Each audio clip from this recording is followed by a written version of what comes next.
Página 1, Tratado de Fisiología Médica, Wheaton y Hall, 1956.13 edición, Unidad 1.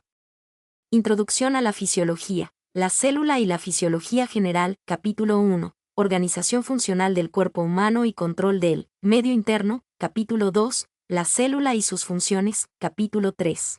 Control genético de la síntesis proteica, las funciones de la célula y la reproducción celular, capítulo 1, Organización funcional del cuerpo humano y control del medio interno. La fisiología es la ciencia que pretende explicar los mecanismos físicos y químicos responsables del origen, desarrollo y progresión de la vida. Cada tipo de vida, desde el virus más simple hasta el árbol más grande o el complicado ser humano, posee sus propias características funcionales, por lo que la mayoría de las funciones fisiológicas pueden separarse en fisiología vírica, fisiología bacteriana, fisiología celular, fisiología vegetal, fisiología de los invertebrados, fisiología de los vertebrados, fisiología de los mamíferos, fisiología humana y muchas otras subdivisiones. 1.1. Fisiología humana. La ciencia de la fisiología humana intenta explicar las características y mecanismos específicos del cuerpo humano que hacen que sea un ser vivo. El hecho de mantenerse vivo es el resultado de sistemas de control complejos. El hambre nos hace buscar alimentos y el miedo nos lleva a buscar refugio. Las sensaciones de frío nos impulsan a buscar medios para calentarnos y otras fuerzas nos hacen buscar compañía y reproducirnos. El hecho de que seamos seres que perciben, sienten y aprenden forma parte de esta secuencia automática de la vida. Estos atributos especiales nos permiten existir en situaciones muy variables, que en caso contrario harían imposible la vida. Comentario, reaccionamos. Estamos condicionados a los procesos celulares. 1.2. Las células como unidades vivas del cuerpo. La unidad viva básica del cuerpo es la célula. Cada órgano es un agregado de muchas células diferentes que se mantienen unidas mediante estructuras de soporte intercelulares. Cada tipo de célula está especialmente adaptado para realizar una o más funciones concretas.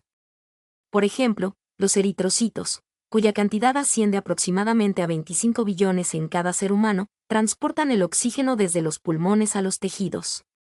Aunque los eritrocitos son las más abundantes entre todas las células corporales, hay 75 billones de células más de otros tipos que realizan funciones diferentes. El cuerpo en su conjunto contiene en torno a 100 billones de células, aunque las múltiples células del cuerpo son muy diferentes entre sí. Todas ellas tienen determinadas características básicas que son similares. Por ejemplo, el oxígeno reacciona con los hidratos de carbono, grasas y proteínas para liberar la energía necesaria para mantener las funciones de todas las células.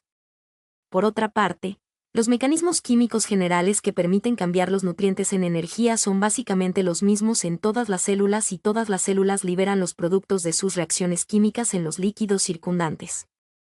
Además, prácticamente todas las células tienen la capacidad de reproducirse formando más células de su propia estirpe. Por fortuna, cuando se destruyen células de un tipo en particular, el resto de las células de este tipo genera nuevas células hasta rellenar el cupo. 1.3. Líquido extracelular, el medio interno. El 60% del cuerpo humano del adulto es líquido, principalmente una solución acuosa de iones y otras sustancias. Si bien casi todo este líquido queda dentro de las células y se conoce como líquido intracelular, aproximadamente una tercera parte se encuentra en los espacios exteriores a las células y se denomina líquido extracelular.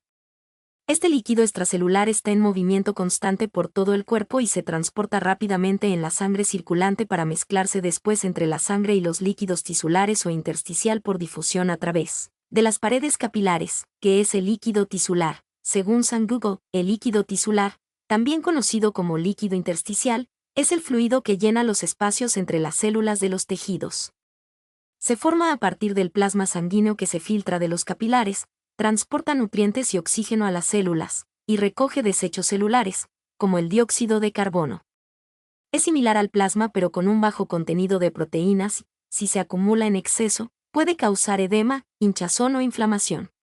Composición y formación. Composición. Es principalmente acuoso y contiene agua, electrolitos, sodio, potasio, nutrientes, glucosa, aminoácidos, ácidos grasos, hormonas, gases disueltos, oxígeno, dióxido de carbono, y pequeñas cantidades de proteínas. Formación. Se forma cuando el plasma sanguíneo se filtra de los capilares a los espacios intersticiales. Las células grandes como las proteínas permanecen en los capilares. Función principal, transporte de sustancias, actúa como un medio de transporte entre la sangre y las células, entregando lo que las células necesitan y llevándose sus productos de desecho. Intercambio metabólico. Facilita el intercambio de gases y nutrientes entre las células y los capilares. Destino del líquido tisular. La mayor parte del líquido tisular es reabsorbida por los capilares o recolectada por el sistema linfático. El líquido que no es reabsorbido entra en el sistema linfático, se convierte en linfa y pasa a través de los ganglios linfáticos para eliminar desechos e infecciones. Consecuencias de la acumulación. Si el sistema linfático no puede drenar el líquido tisular adecuadamente, este se acumula en los tejidos, lo que provoca una hinchazón conocida como edema. En el líquido extracelular están los iones y nutrientes que necesitan las células para mantenerse vivas, por lo que todas ellas viven esencialmente en el mismo entorno del líquido extracelular. Por este motivo, el líquido extracelular también se denomina medio interno del organismo, o milieu intérieur, un término que fue introducido hace más de 150 años por el gran fisiólogo francés del siglo XIX Claude Bernard, 1813 a 1878. Las células son capaces de vivir y realizar sus funciones especiales, siempre que este medio interno disponga de las concentraciones adecuadas de oxígeno, glucosa, distintos iones, aminoácidos, sustancias grasas y otros componentes. 1.3.1. Diferencias entre los líquidos extracelular e intracelular. El líquido extracelular contiene grandes cantidades de iones sodio, cloruro y bicarbonato más nutrientes para las células, como oxígeno, glucosa, ácidos grasos y aminoácidos. También contiene dióxido de carbono, que se transporta desde las células a los pulmones para ser excretado junto con otros residuos celulares que se transportan a los riñones para su excreción. El líquido intracelular es muy distinto del líquido extracelular. Por ejemplo, contiene grandes cantidades de iones potasio, magnesio y fosfato en lugar de los iones sodio y cloruro que se encuentran en el líquido extracelular. Los mecanismos especiales de transporte de iones a través de la membrana celular mantienen las diferencias en la concentración de iones entre los líquidos extracelular e intracelular. Estos procesos de transporte se comentan en el capítulo 4.1.4. Homeostasis, mantenimiento de un medio interno casi constante. En 1929, el fisiólogo estadounidense Walter Cannon, 1871 a 1945. Acuñó el término homeostasis para referirse al mantenimiento de unas condiciones casi constantes del medio interno. Esencialmente todos los órganos y tejidos del organismo realizan funciones que colaboran en el mantenimiento de estas condiciones relativamente constantes. Por ejemplo, los pulmones aportan el oxígeno al líquido extracelular para reponer el oxígeno que utilizan las células. Los riñones mantienen constantes las concentraciones de iones y el aparato digestivo aporta los nutrientes. Los diversos iones, nutrientes, productos de desecho y otros componentes del organismo están regulados normalmente dentro de un intervalo de valores, no poseen valores fijos. Para algunos de estos componentes, el intervalo en cuestión es extremadamente reducido. Por ejemplo, las variaciones en la concentración de iones hidrógeno en la sangre se sitúan por lo general por debajo de 5 nanomoles por litro, 0,00000005 moles por litro. La concentración de sodio en sangre está también estrechamente regulada, y varía en general en unos milimoles por litro, aun cuando existan cambios importantes en la ingestión de sodio. Sin embargo, estas variaciones en la concentración de sodio son al menos 1.000.000 de veces superiores a las de los iones hidrógeno. Existen poderosos sistemas de control para mantener las concentraciones de sodio e hidrógeno, así como la mayoría de los demás iones, nutrientes y sustancias del organismo, en niveles que permitan que las células, los tejidos y los órganos lleven a cabo sus funciones normales, pese a grandes variaciones ambientales y a las dificultades derivadas de lesiones y enfermedades. Gran parte de este texto está dedicado a la forma en que cada órgano o tejido contribuye a la homeostasis. Las funciones normales del organismo exigen acciones integradas de células, tejidos, órganos y los múltiples sistemas de control nervioso, hormonales y locales que contribuyen conjuntamente a la homeostasis y a la buena salud. A menudo, la enfermedad se considera un estado de ruptura de la homeostasis. Sin embargo, incluso en presencia de enfermedades, los mecanismos homeostáticos siguen activos y mantienen las funciones vitales a través de múltiples compensaciones. Estas compensaciones pueden conducir en algunos casos a desviaciones importantes de las funciones corporales con respecto al intervalo normal, lo que dificulta la labor de diferenciar la causa principal de la enfermedad de las respuestas compensadoras. Por ejemplo, las enfermedades que impiden la capacidad de los riñones de excretar sales y agua pueden conducir a una elevación de la presión arterial, que inicialmente ayuda a recuperar valores normales de excreción, de forma que sea posible mantener un equilibrio entre la ingestión y la excreción renal.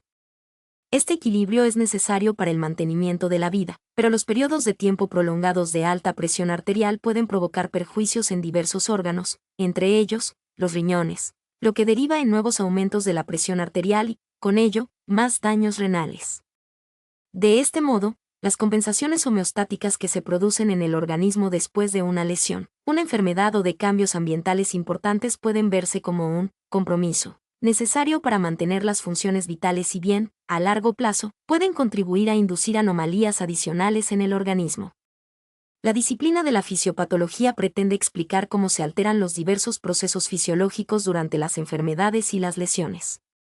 Este capítulo expone los distintos sistemas funcionales del organismo y sus contribuciones a la homeostasis, para después revisar brevemente la teoría básica de los sistemas de control corporal que permiten colaborar a los distintos sistemas funcionales para mantenerse unos a otros. 1.5.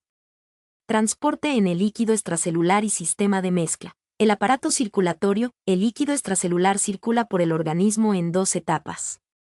La primera de ellas consiste en el movimiento de la sangre por el cuerpo dentro de los vasos sanguíneos, y la segunda es el movimiento del líquido entre los capilares sanguíneos y los espacios intercelulares entre las células tisulares. En la figura 1:1 se muestra la circulación general de la sangre. En este modelo toda la sangre atraviesa la totalidad del circuito, una media de 1 vez por minuto cuando el cuerpo está en reposo y hasta 6 veces por minuto cuando la persona está muy activa. ¿Cuál es la diferencia entre vaso sanguíneo y capilar sanguíneo? Según San Google, los vasos sanguíneos son un sistema que incluye arterias, venas y capilares, mientras que los capilares son el tipo más pequeño de vasos sanguíneos que conectan las arterias y venas. Los capilares son fundamentales para el intercambio de oxígeno y nutrientes con los tejidos corporales debido a sus paredes muy delgadas. Relación entre vasos sanguíneos y capilares. Vasos sanguíneos es el término general para todos los conductos que transportan la sangre, incluyendo las arterias, arteriolas, capilares, vénulas y venas. Capilares son un tipo específico de vaso sanguíneo, que actúa como puente entre las arteriolas, arterias pequeñas, y las vénulas, venas pequeñas. Forman una red diminuta en casi todas las partes del cuerpo. Diferencias funcionales. Capilares tienen paredes muy finas para permitir el intercambio de gases, nutrientes y desechos entre la sangre y los tejidos circundantes. Arterias y venas son vasos más grandes con paredes más gruesas. Las arterias transportan sangre con alto contenido de oxígeno lejos del corazón, mientras que las venas transportan sangre con bajo contenido de oxígeno de regreso al corazón. A medida que la sangre atraviesa los capilares sanguíneos se produce también un intercambio continuo de líquido extracelular entre la porción del plasma de la sangre y el líquido intersticial que rellena los espacios intercelulares, proceso que se muestra en la figura 1:2. Las paredes de los capilares son permeables a la mayoría de las moléculas del plasma sanguíneo, con la excepción de las proteínas plasmáticas, que son demasiado grandes para pasar con facilidad a través de los capilares. Por tanto, grandes cantidades de líquido y sus componentes disueltos difunden yendo y viniendo entre la sangre y los espacios tisulares, como demuestran las flechas. Este proceso de difusión se debe al movimiento cinético de las moléculas en el plasma y en el líquido intersticial, es decir, el líquido y las moléculas disueltas están en movimiento continuo y van dando tumbos en todas las direcciones dentro del plasma y el líquido en los espacios intercelulares, además de atravesar los poros capilares. Pocas células se encuentran a más de 50 micrómetros de un capilar, lo que garantiza la difusión de casi cualquier sustancia desde el capilar hacia la célula en pocos segundos, es decir, que el líquido extracelular de cualquier zona del organismo, tanto en plasma como en líquido intersticial, se está mezclando continuamente, manteniendo la homogeneidad del líquido extracelular en todo el organismo. Página 37.